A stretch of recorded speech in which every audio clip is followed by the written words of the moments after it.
మీ పేరు గణేష్ అయితే ఒకసారి ఈ వీడియో పూర్తి వరకు చూడండి.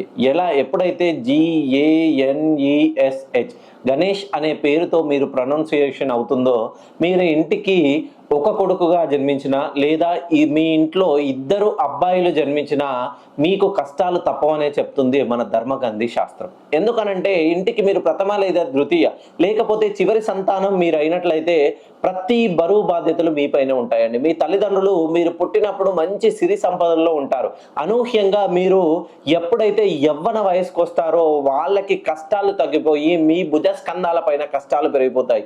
మీరు ఎంత కష్టపడతారంటే కాలి కింద చెప్పులా అరిగిపోతూ ఒక కొవ్వొత్తిలా కరిగిపోతూ మీ కుటుంబ సభ్యులకి జీవితాంతం వెలుగునివ్వాలనే ఆలోచనతో ఉంటారు.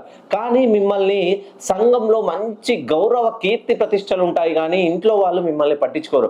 డబ్బు విషయంలో చిన్న చిన్న మనస్పర్ధలు, గొడవలు, ఎంత సంపాదించినా ఎంత ఆర్జించినా మీ చేతిలో చిల్లి గవ్వ కూడా మిగలదండి. ప్రతి విషయంలోనూ మీకు నష్టం వస్తుంది.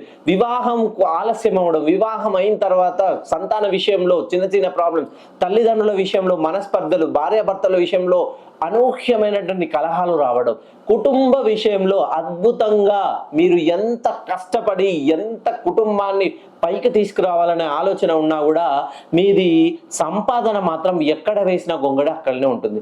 ఎంత సంపాదించి చూడండి, ఒక 20 కేజీల ధాన్యం బ్యాగ్కి ఒక చిన్న చిల్లు పడితే ఆ హోల్ గుండా పోయినట్లే మీ పేరులో ఖచ్చితంగా మీ పేరు అనేది 180 డిగ్రీల పైకి కరెక్షన్ తీసుకుంటేనే మీ జీవితంలో అద్భుతమైనటువంటి పరిణామాలు కానీ ఫలితాలు కానీ మీకు కలిసి రావడం కానీ జరుగుతుంది. ఒక్కసారి మీరు గణేష్ అనే పేరుతో పిలువబడితే నన్ను పర్సనల్గా కలిసే ప్రయత్నం చేయండి.